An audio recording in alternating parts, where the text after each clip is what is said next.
RMC Running. Benoît Boutron. Salut à tous, bienvenue dans RMC Running, le podcast d'RMC destiné à tous les passionnés de la course à pied. Avec Dr Love, il est là, Johan Durand, le maître Yodu, comment ça va ?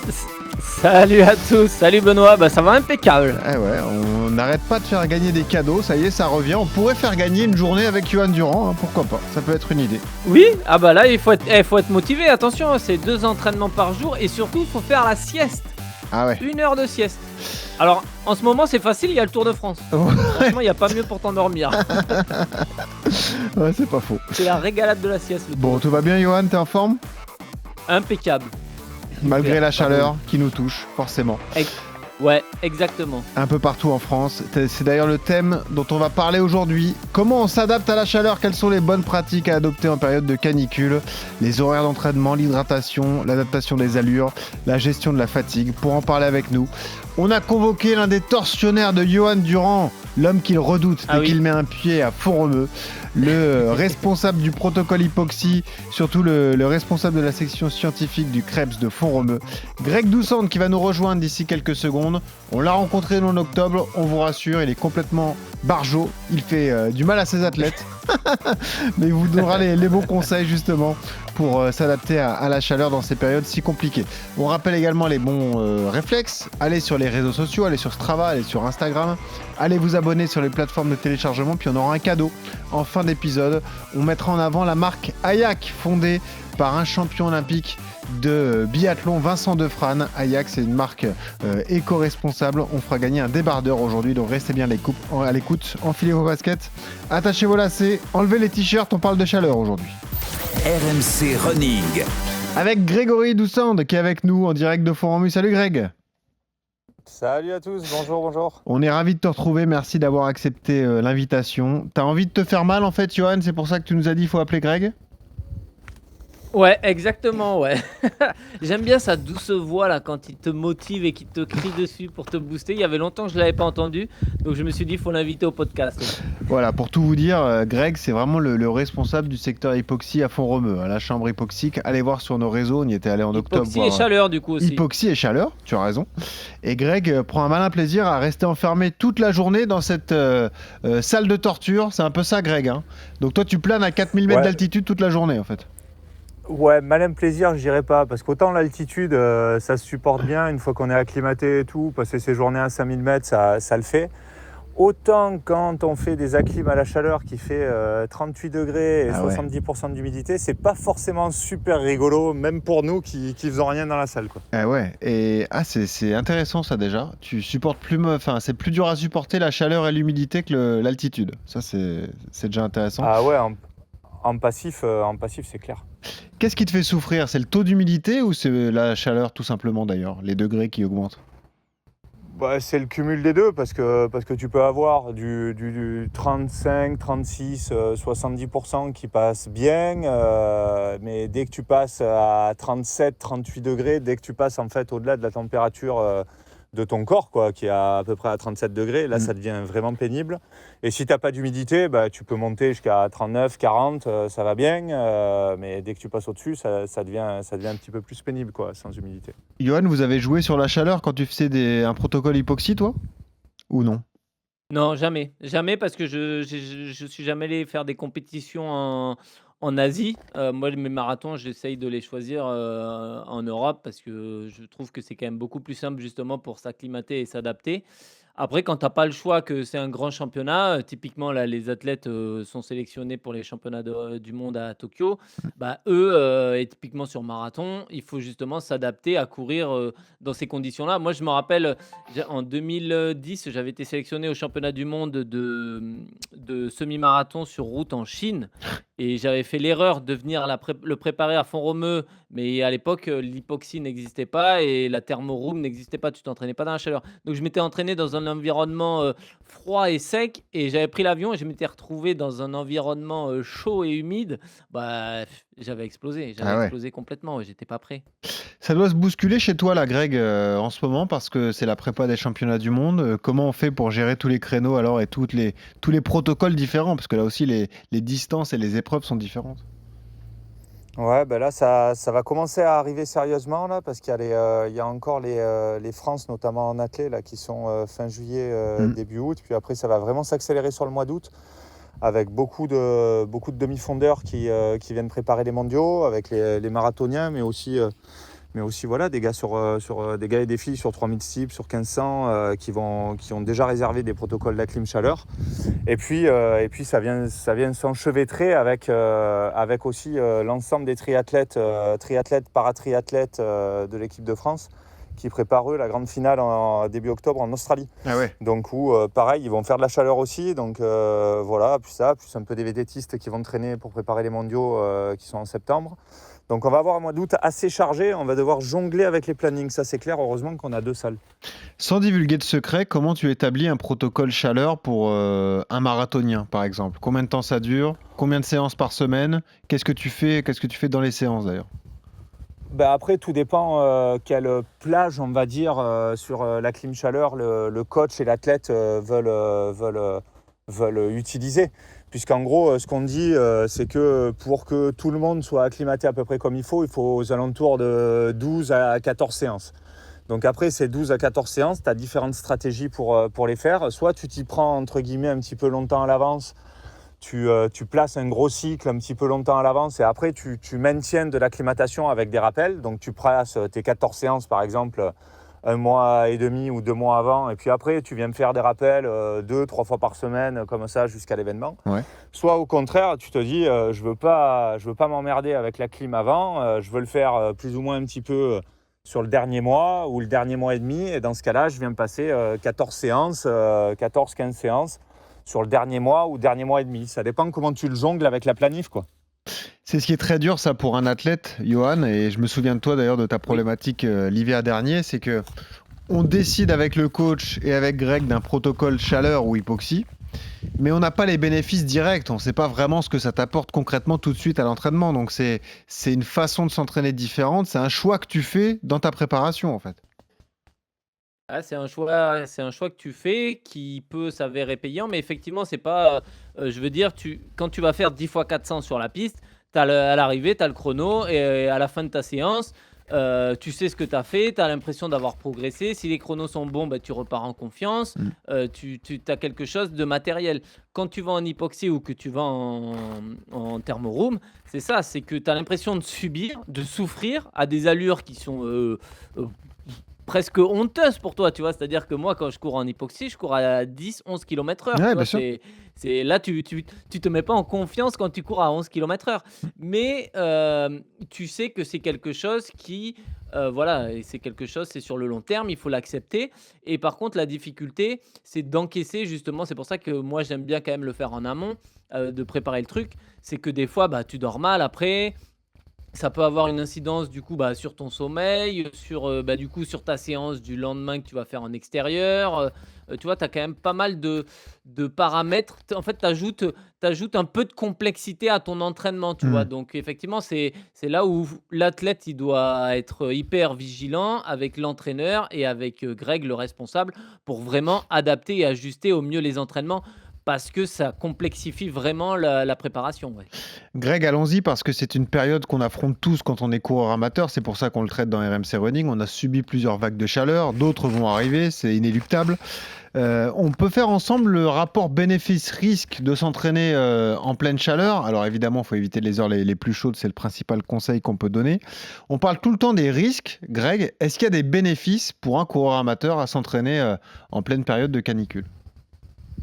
Alors ben ouais, il y a forcément des bénéfices physiologiques à l'entraînement à la chaleur. Souvent on parle de la chaleur pour dire il faut faire un cycle d'acclimatation à la chaleur parce que si on va performer dans l'environnement chaud, on a une compète où il va faire chaud, donc il faut être habitué et habituer son corps. Mais il y a aussi plein de bénéfices et notamment un bénéfice physiologique à la chaleur qui est l'augmentation du volume de plasma dans le sang. Donc en gros, typiquement quand on fait un cycle d'acclimatation à la chaleur de 14 séances, comme j'ai dit tout à l'heure, on va avoir mécaniquement une augmentation de la quantité de son sang et cette augmentation de la quantité de sang fait qu'on augmente son débit cardiaque et donc on augmente sa VO2 max. Donc ça veut dire que aujourd'hui, même faire un cycle d'entraînement à la chaleur de 14 jours, il y a des bénéfices dans tous les sports d'endurance parce qu'on augmente sa VO2 max. Et je vous donne un exemple. Aujourd'hui, quasiment tous les sportifs en sport d'hiver qui préparent les Jeux de Milan Ouais. font des cycles d'adaptation à la chaleur.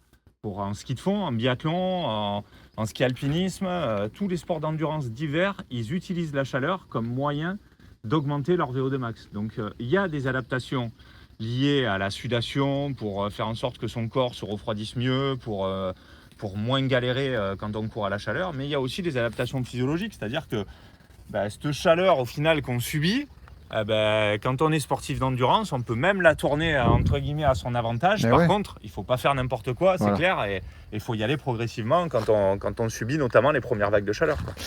Johan, tu vois des bénéfices quand on traverse une période de canicule? Forcément, tu adaptes ton entraînement, mais est-ce que tu te sens plus fort quand tu sors de cette période? Non, moi j'ai jamais vraiment fait tester ça et aller courir sous les. Alors, tu peux y voir des bénéfices si par exemple, typiquement, il y a 2 ans, je préparais les championnats d'Europe à Munich de marathon et Ouais. le départ, ils avaient rien trouvé de mieux que de nous faire partir à 11h30 du Je matin. me rappelle. Ça nous faisait une arrivée à 13h30. Alors par chance, ce jour-là, il n'avait pas fait très chaud, mais je m'étais entraîné justement dans des conditions un peu similaires, à la chaleur, avec des horaires de départ de séance à 11h30. Donc autant te dire que des fois, dans le sud-ouest, il fait très chaud. Et je m'étais préparé un petit peu comme ça, à m'acclimater de cette façon-là. Du coup, oui, j'avais l'impression j'étais prêt, tu vois, s'il avait fait chaud ce jour-là. Alors là, par chance, il n'avait pas fait chaud. Mais s'il avait fait chaud, je pense que j'aurais été prêt, tu vois. Mais par contre, ce que dit Greg, c'est assez nouveau parce que voilà, j'ai l'impression, enfin, il y a quelques années, on te déconseillait plutôt de t'entraîner. Enfin, c'était pas forcément conseillé, même pour les athlètes de très haut niveau, de t'entraîner dans des comme ça à la chaleur. Et aujourd'hui, on se rend compte que s'entraîner dans la chaleur, ça revient au même que si tu t'entraînais en altitude, grosso modo, Et d'un si, point de vue métabolique. et si on ouvre à tous les coureurs sur cette problématique, Greg, est-ce que ça fait perdre du poids plus rapidement quand on court pour perdre du poids? Est-ce que c'est accéléré en période de forte Ça chaleur? fait perdre de l'eau, ouais. Alors ouais, c'est clair que tu vas perdre du poids. Par contre, ce poids que tu perds sur un entraînement à la chaleur, il faut bien le monitorer et il faut le reprendre parce que comme dit Yodu, tu perds de la flotte. Et ça, c'est pas bon parce qu'à terme, tu te déshydrates et si tu es déshydraté de manière chronique, tu vas pas pouvoir Ouais. justement créer du plasma, créer du sang qui te permet d'augmenter ton volume plasmatique. Donc le truc de se dire, si je suis en période de sèche, entre guillemets, je pars courir à la chaleur, je me pèse avant, j'arrive après, j'ai perdu 2,5 litres, cool, j'ai perdu 2,5 litres. Non, parce que ces 2,5 litres que tu as perdu, il faut absolument les reprendre en rebuvant derrière. Et c'est d'ailleurs un paramètre qui est super simple à monitorer quand on s'entraîne et qu'on fait de l'acclimatation à la chaleur. On part courir, on se pèse, tout nu dans sa salle de bain, on va courir. Et puis quand on revient, on se repèse et tout le poids qu'on a perdu, en fait, il faut normalement le multiplier par 1,5. Donc style, si j'ai perdu 500 grammes, multiplié par 1,5, ça fait 750 millilitres. Et je dois boire ces Ah ouais. 750 millilitres dans l'heure et demie qui suit la session, quoi. Donc on perd du poids, mais par contre ce poids, il faut absolument le reprendre si on veut bénéficier des adaptations. Ah ouais, ça c'est intéressant parce qu'il faut toujours être vigilant sur cet aspect. Johan, c'est quelque chose que tu fais d'ailleurs, hein, l'hydratation, tu es vraiment, Oui. t'es vraiment attentif justement tout de suite après la séance, hein. Ouais, et puis avec Greg, on fait les mêmes protocoles quand on est en hypoxie, c'est-à-dire qu'on se pèse avant, on se pèse après, et tu bois ce que tu bois pendant la séance, tu le soustrais, et après, effectivement, il est très vigilant par rapport à ça. C'est lui qui m'a vraiment mis cette routine en place pour justement éviter cette fatigue extrême de la déshydratation. La déshydratation, franchement, honnêtement, c'est quand même l'ennemi du coureur. Moi, je Ouais. sais que je suis sujet aux tendinites, et je peux te dire que je t'assure que quand je suis en état de déshydratation, j'ai les tendons qui couinent.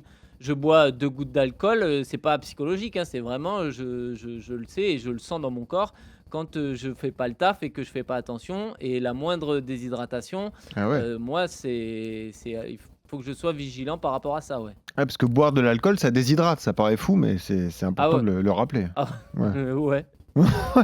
Ouais, il dit ça en rigolant. Alors, j'essaye de mettre de l'eau dans le jet, mais Ouais. ça suffit pas. Ah ouais, non. Dans le Ricard. Ouais. Ouais, Greg, tu disais, ça déshydrate et Ouais, ça déshydrate et en plus ça acidifie le corps, tu vois. C'est pareil, dès que tu fais un peu moins le métier et que tu manges vachement acide, bah, tout ça, les tendons, ils ramassent vachement plus derrière. Donc il faut vraiment, vraiment faire gaffe avec ça, quoi. Toi, le spécialiste L'hydratation, des c'est données, Greg, quand tu mets en place un protocole chaleur ou quand tes athlètes, c'est les personnes que tu suis, sont soumises aux conditions extérieures qui sont déjà délicates, quelles sont les données que tu surveilles principalement? C'est la fréquence cardiaque? C'est quoi? C'est la fatigue musculaire? Ouais, Qu'est-ce que tu surveilles? bah, déjà, on prend le poids du coup avant et après la séance, Mhm. donc pour estimer un petit peu estimer ce que l'athlète a perdu. On soustrait aussi ce qui a été bu pendant la séance, en faisant la différence en gros entre le poids avant et le poids après, et en enlevant ce qui a été bu, qui est du poids que l'athlète a repris entre guillemets pendant la séance. On arrive à estimer le débit de sueur, donc la quantité de sueur que l'athlète il a sué pendant la séance, pendant l'heure par exemple de séance. Donc ça, la quantité de sueur que l'athlète il est capable de produire pendant sa séance, c'est un bon indicateur d'acclimatation à la chaleur, parce qu'en gros, un des effets de l'acclimatation à la chaleur, c'est arriver à transpirer plus. Donc au plus on va Ok. transpirer, au plus on va Ouais. être capable de refroidir ça, la c'est- machine ouais. en fait. Ah, ça, Et, c'est important. et Ouais. donc, Et ça, c'est intéressant voilà. parce que c'est vrai que moi, j'avais tendance à dire plus tu transpires, c'est moins que tu es acclimaté. Et en fait, c'est l'inverse. Eh ouais, c'est vrai, c'est c'est l'idée reçue. l'inverse. Ouais. Tu vois, on voit au début des athlètes en début de cycle d'acclimatation qui transpirent 700 millilitres à l'heure et à la fin, ils sont à 2 litres à l'heure. Donc voilà. Après, il y a le revers de la médaille de ça, c'est-à-dire que beaucoup transpirer, ça te permet de beaucoup refroidir le moteur et donc de rentrer le plus tard possible en surchauffe. Par contre, si tu perds beaucoup, il faut compenser sur un marathon. Du coup, il faut boire un peu plus pour arriver à compenser les pertes, quoi. Mais est-ce que ça, c'est aussi très personnel, Greg? Parce qu'on n'a pas tous la même façon de transpirer, tu vois? C'est que là aussi, Totalement. j'imagine qu'on est tous différents. Même si quelqu'un qui transpire peu, même s'il fait un vrai Oui. protocole, il va pas transpirer 2 litres sur une séance, quoi, tu vois? Il va transpirer plus que ce qu'il transpirait Oui, au début. plus, bien sûr. Ce qui compte, c'est le différentiel entre la première et la 14e séance, en Ouais. fait, tu vois. Ok. C'est ça. Et un Et conseil après, qu'on peut au-delà donner, de- c'est que sur marathon, Vas-y. Vas-y, Audu. pardon, sur marathon par la chaleur, Vas-y, moi, on vas-y. m'avait dit surtout ne t'arrose pas. C'est-à-dire que si tu vois le réflexe qu'on a, c'est tu te dis ouais vas-y je mets de l'eau froide dans le cou pour refroidir le moteur, mais en fait tu bloques les pores, tu bloques la transpiration qui justement elle, comme le disait Greg, te permet de réguler la température corporelle et un peu de refroidir le moteur, c'est ça? Ouais, et puis en course à pied, en fait, ce qui fonctionne limite le mieux, c'est juste de la glace localisée comme ils font. Bah, tu parlais du Tour de France tout à l'heure, en vélo, ils font beaucoup, tu sais, c'est juste la glace localisée dans la base du cou. Et pourquoi? Parce que dans la base du cou, il y a tout un centre nerveux qui permet aussi de dire au cerveau, tiens, regarde, t'as du froid, t'as pas chaud en gros, tu vois. Et c'est pour ça que juste mettre ces glaçons localisés sans s'arroser de partout, mais C'est juste dingue, ces glaçons localisés sur la base du cou, ça fonctionne pas trop mal, tu vois. Tu le vois beaucoup aussi en Ironman. Tu sais, en Ouais. Ironman, ils courent et ils ont des sortes de foulards autour du cou dans lequel ils mettent des glaçons Ouais. qui Ouais, les restent marcheurs stagnés, aussi font ça, dans la ouais. base du cou. C'est vrai. Bah, on l'a Les vu aux Jeux marcheurs aussi Olympiques, font ouais, ça, ouais. sur le. Mais non, mais c'est très intéressant ce que vous dites. Mais alors, le coup il faut pas s'arroser sur un marathon quand on a chaud parce que ça bloque la sortie de la transpiration. Moi, je l'avais jamais entendu, Johan, hein. Et c'est vrai qu'on l'a tous fait. Prendre le verre d'eau, se le renverser sur la tête et se dire ça va Ah, mais moi je l'ai fait aussi. ça va hein. refroidir le moteur, mais pas du tout en fait. C'est contre-productif alors. En course à pied, c'est pas ce qui est le plus efficace. En vélo, c'est assez efficace parce que tes vitesses de déplacement, elles sont beaucoup plus importantes. Oui. Et donc, du coup, toute l'eau que tu vas avoir sur la peau, que ce soit de la flotte que tu mets ou de la sudation, ça va te permettre de mieux te refroidir parce que tu te déplaces vite. En course à pied, autant ceux qui courent le marathon à 21 à l'heure, ça peut un peu marcher. La plupart des gens normaux, classiques, qui ne sont pas comme Yodu, C'est sûr, c'est plus délicat pour les autres. On a parlé des bénéfices, de l'adaptation. Quels sont les risques? On les connaît, les risques évidents, c'est la déshydratation, on en a parlé.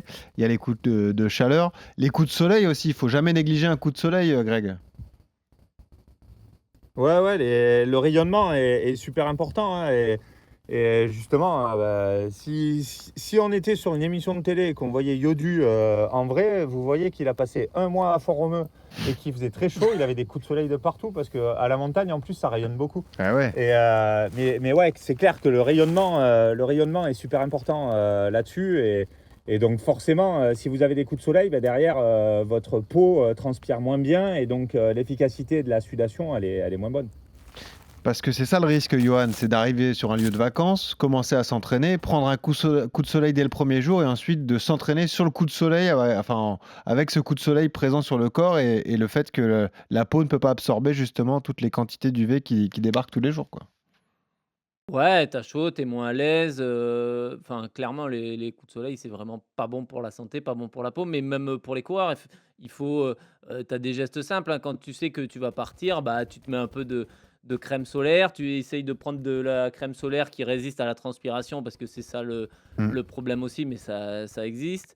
Et après, bah, des fois, il vaut mieux peut-être privilégier de garder un t-shirt très léger, mais qui va te protéger de couleur claire plutôt que de se mettre torse nu, Ah. même si tu veux montrer tes pecs, tu vois, c'est un choix à faire, ouais. Enfin ça concerne que toi, voire Maxime Abolin, notre producteur, mais sinon nous on garde le t-shirt quand on court. Tu vois, on n'a pas Torse envie nu. de sortir Ah les ouais, pecs parce vous que... assumez pas les bourrelets, vous. Non, c'est surtout qu'on n'est pas allé pousser 2 fois au Basic Fit, tu vois. Nous, on est conscient du Ah corps qu'on ouais, a, c'est ça. tu vois, c'est ça l'histoire.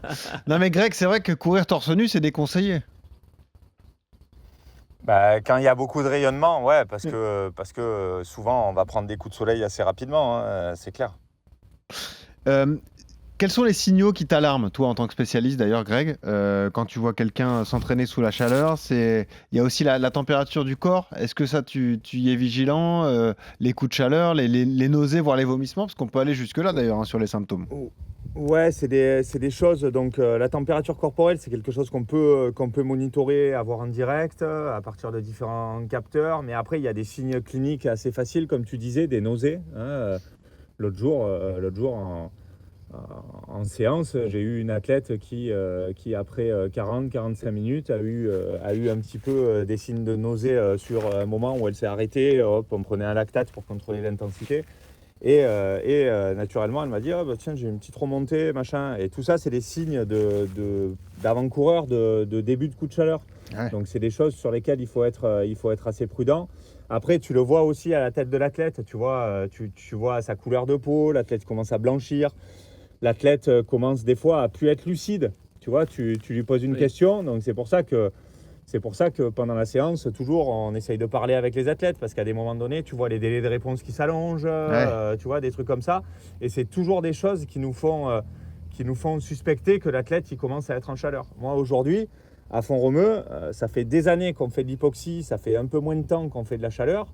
J'ai eu plus de, entre guillemets, malaise ou athlètes qui ont dû arrêter des séances en chaleur qu'en hypoxie à 5000 mètres. Ah ouais, c'est Ouais. ça. C'est plus dur à appréhender. Ah, c'est plus dur, hein. Ouais, c'est plus dur. Et puis pour nous, en tant qu'accompagnants, c'est entre guillemets plus risqué et plus dangereux Bien sûr. à surveiller, hein, cet aspect de séance chaleur. Bah, tu l'as vécu, toi. Alors, explique-nous qu'est-ce qu'on fait dans ces cas-là? Si le coup de chaud tombe, il y a des nausées, du vomissement, quel est le bon réflexe à adopter? Parce que toi, ça t'arrive, t'es à côté d'eux, ok, mais si on sort comme ça sur une route de campagne en pleine vacances, qu'est-ce qu'on fait? C'est refroidir le corps le plus vite possible. Donc, entre guillemets, le meilleur moyen de refroidir le corps le plus vite possible, c'est s'immerger dans la flotte. Ouais. Parce que l'eau, même si elle est entre guillemets un petit peu chaude, elle a un pouvoir conducteur pour évacuer la chaleur qui est beaucoup plus grand que l'air. Ok. Donc, je sais pas, si vous êtes sur la promenade des Anglais à Nice, hop, vous sautez dans la mer. Attention, il y a des galets, vous allez vous faire mal aux pieds. Si vous n'avez pas de piscine, vous prenez des glaçons, vous les mettez dans la base du cou, hein. Nous, on a des poches de glace directement dans la salle hypoxique ou la salle chaleur, et directement, bim, on applique des glaçons dans la base du cou pour essayer de faire descendre la température le plus rapidement possible. Voilà, il faut essayer de faire descendre, donc bien sûr arrêter l'exercice, hein, forcément. Ouais. Essayer de descendre la température le plus vite possible, et puis après, bien checker aussi bien se réhydrater, parce que souvent, le problème, c'est que quand l'athlète commence à faire un coup de chaleur, en fait, ce qui se passe, c'est qu'il n'a plus soif. Il n'arrive plus à boire. Ah ouais. L'athlète n'arrive plus à s'hydrater, donc c'est un peu le cercle vicieux, tu vois. Et si l'athlète vraiment n'arrive plus à s'hydrater, si vous n'arrivez plus à vous hydrater, faut se rapprocher d'un service d'un service hospitalier pour perfuser quoi, et faire en sorte que le corps se réhydrate. Quoi. Ouais, aux urgences, ils prennent en charge et ils peuvent réhydrater les corps rapidement avec une sonde. Tout à fait. Bon, on n'espère pas en arriver là, hein, évidemment. On vous le souhaite pas. Oui. Si vous nous écoutez et que vous êtes en pleine Non, période de surtout à chaleur. l'entraînement. C'est des choses qui peuvent arriver en compétition quand tu veux pousser la machine à l'extrême et que tu fais des efforts Ironman, marathon ou des trucs comme ça. Mais à l'entraînement, il faut T'as quand même raison. avoir la vigilance de se dire quand j'ai chaud, je ralentis, tu vois. Justement, Faut gérer les allures. le coup de chaleur arrive, j'ai une flasque d'eau, donc tu me conseilles plutôt de la mettre sur ma peau plutôt que d'essayer de boire, Greg, si j'ai bien compris, pour refroidir le corps immédiatement. Bah, tout dépend de la température de la flasque, parce que si c'est du thé, il vaut mieux. Du thé. Tu vois, si Mais elle qui est très part avec chaude, du ta thé flasque, Un thé à la non, mais menthe. si elle est très chaude, Ah oui, d'accord, oui. tu vois, tu cours depuis Non, mais c'est une sûr, heure et en plein quand tu cours cagnard, avec ta flasque, Ah ouais, elle se réchauffe. bout d'une heure, elle est D'ailleurs, chaude. ça devient dégueu Ouais. pour tout le monde, ouais, c'est sûr. Eh ouais, Ah au oui. bout d'une heure, elle va être à 35 degrés la truc. Donc C'est vrai. si elle est à la même température que ta peau, elle va pas trop refroidir, donc il vaut mieux la boire. D'accord. Si par contre elle est fraîche, ouais, tu peux te la poser sur la nuque, Ouais. etc. quoi. Tu sautes dans la Dordogne hein, si t'as un problème, Yodu, hein, ok? Chut. Oui, mais là, t'as un autre problème. Après, c'est de l'eczéma. Des problèmes de peau. Ouais, moi, j'irai pas dans la Seine non Dans plus, la hein, je te Seine. rassure. Tu te jettes dans la Seine. Non, la Dordogne, elle est propre, mais la Seine, imagine la Seine. Ah non, non, merci. il paraît Ouais, qu'elle elle est est propre, elle est propre. C'est Oui, vrai on que les vous a l'avez vus, les ouvert. bassins mis en place. Bon, je sais pas si vous y allez, mais bon, en tout cas, si vous y allez, bon courage. On attend un feedback, ça c'est sûr. Si Ouais. on parlait également de l'alimentation, c'est important pré et post-course. Donc, tu l'as dit, on se réhydrate vite, 1h30 après l'effort. Greg, on boit de l'eau enrichie, on met des électrolytes, ce genre de choses pour aller chercher du glucide, du sodium, etc. Alors, Ouais. ouais, le glucide, ça c'est super important en fonction de l'intensité d'effort qu'on aura produit. Mais après les électrolytes, le gros avantage c'est que quand on est déshydraté, les électrolytes, toute l'eau que vous allez absorber, si elle contient des électrolytes, ça va permettre on va dire de mieux absorber cette eau, que l'eau que vous buvez soit mieux absorbée par le corps. Ouais. Donc ça veut dire que souvent ce qu'on conseille, c'est imaginez que vous avez perdu, je sais pas, 1 kilo pendant votre séance chaleur ou votre séance en extérieur. Vous allez devoir boire 1,5 litre Un litre et demi.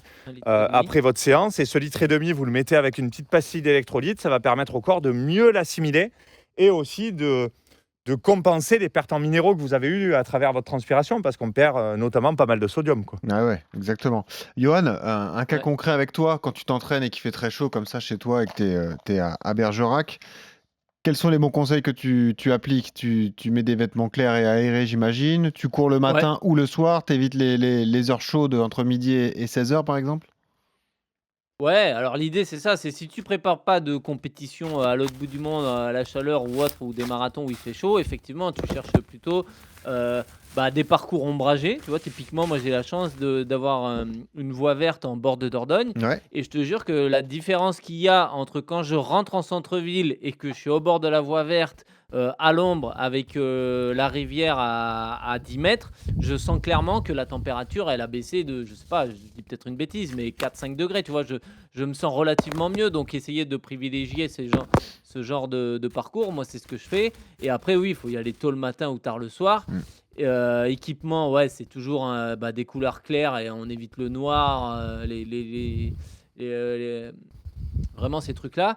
Et après, c'est le après où effectivement, là je rejoins vraiment Greg. C'est vraiment, c'est lui qui m'a donné vraiment cette habitude-là de vraiment boire ouais. après l'effort et compenser toutes les pertes que je peux avoir après l'effort. Et là, je rajoute effectivement des électrolytes et je fais vraiment attention à bien compenser toutes mes pertes, parce que c'est vrai que les gens vont se dire ouais super, j'ai perdu 1,5 kg machin, Ouais. je suis en train de m'affûter, mais comme ça revient vraiment à ce qu'on disait tout à l'heure, c'est t'as perdu que de l'eau, donc ça sert à rien.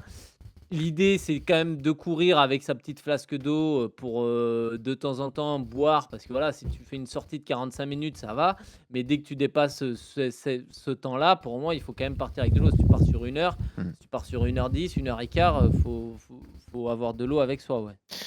Greg, comment t'adaptes les allures alors sur un protocole chaleur? Tu pars doucement, t'augmentes au fur et à mesure des séances, comment ça marche? Sur l'acclimatation à la chaleur, ce qui est important, c'est que ça sert à rien d'aller chercher des intensités vraiment folles. Ça reste vraiment sur de la basse intensité. Donc, Au pire, c'est du seuil 1. Donc ça va très bien. Ce qu'il faut et ce qui est un marqueur, on va dire, super intéressant pour la clim à la chaleur, c'est vraiment l'utilisation de la fréquence cardiaque. Là-dessus, ça fonctionne vraiment très très bien sur la clim chaleur. Donc en gros, on se cale. Première session, on monte progressivement pour arriver, on va dire, quasiment à la fréquence cardiaque du seuil 1. On contrôle avec des lactates. Et puis après, par contre, ce que vous allez voir et ce qui va se produire au sein de la session de chaleur, c'est qu'on va avoir une dérive de la fréquence cardiaque.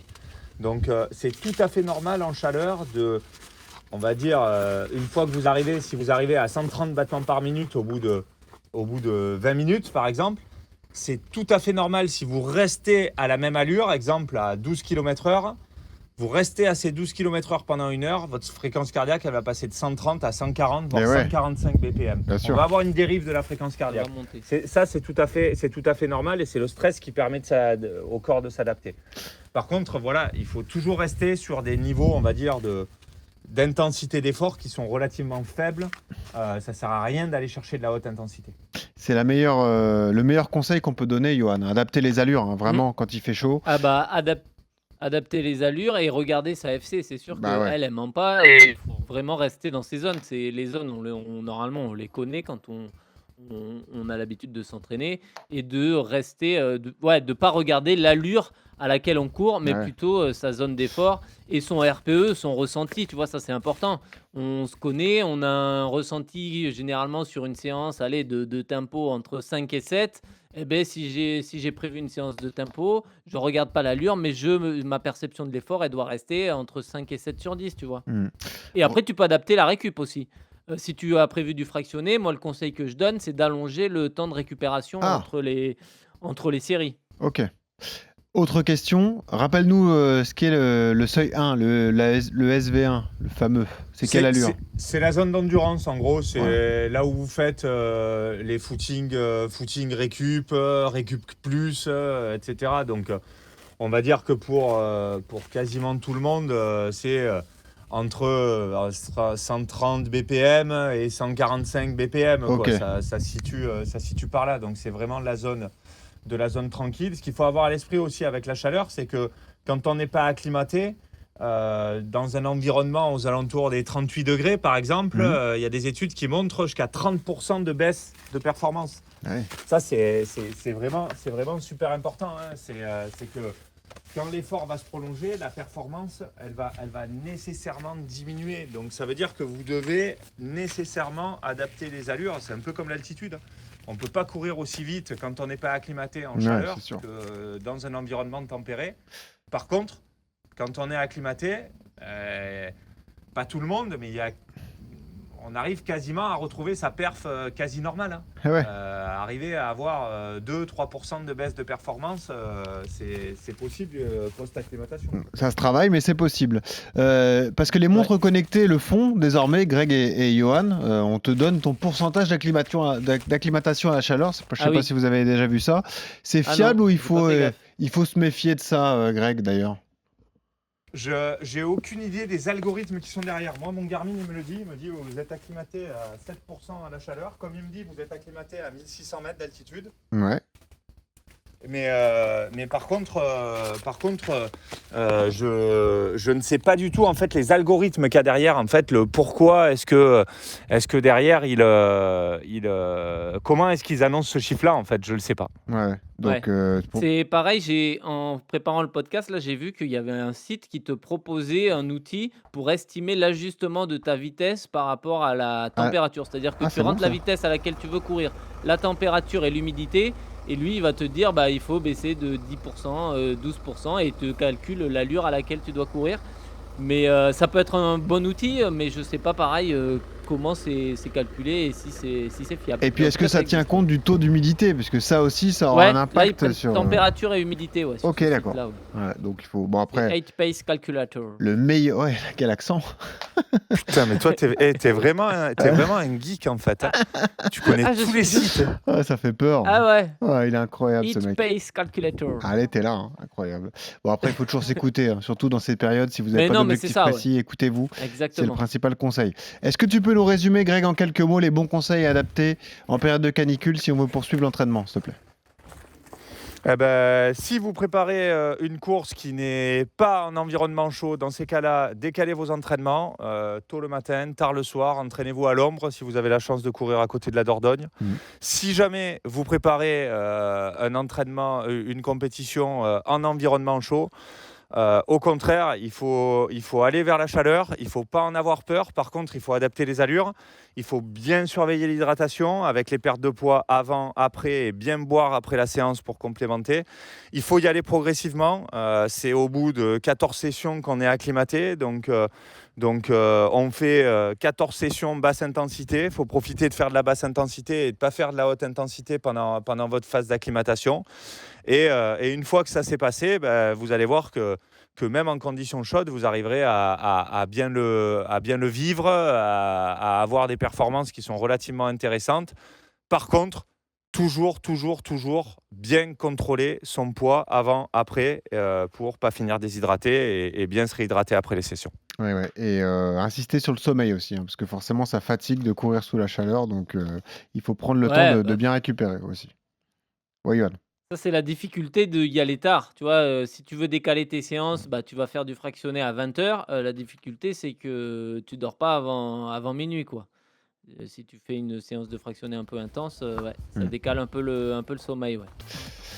Et un grand merci à Greg Doucet qui était avec nous, le professeur génial de Font-Romeu, du Krebs de Font-Romeu, voilà, le responsable du protocole hypoxie et chaleur, consulté par de très nombreux athlètes, Johan. Tous les athlètes de l'équipe de France passent entre ses mains, dans sa salle de torture. C'est ça, ouais. Tu passes dans sa salle de torture, t'es obligé, c'est lui, voilà. C'est lui le boss. Moi j'ai tenu 7 minutes quand je suis venu en octobre, à vous de faire mieux, si jamais vous êtes dans le coin, n'hésitez pas, vous allez le voir. Minutes. Et après j'ai vu Yoann Durand s'enfiler des crocodiles, voilà, au moins une dizaine de crocodiles. Non, c'était les Schtroumpfs. Ah, les Schtroumpfs, Ah non, mais ça c'est pareil, c'est les conseils de Greg, il faut ramener des... c'est vrai. Du sucre direct. Merci Greg, bonne journée à toi, bonne fin d'été et bon courage pour ton travail parce qu'on espère que tu vas nous amener les athlètes français au top. Merci au maître Yodu, merci à tous également pour votre soutien indéfectible pendant l'été. Méfiez-vous si vous courez sous la chaleur, mais surtout quand vous courez, souriez, ça aide à respirer. Salut à tous. RMC Running.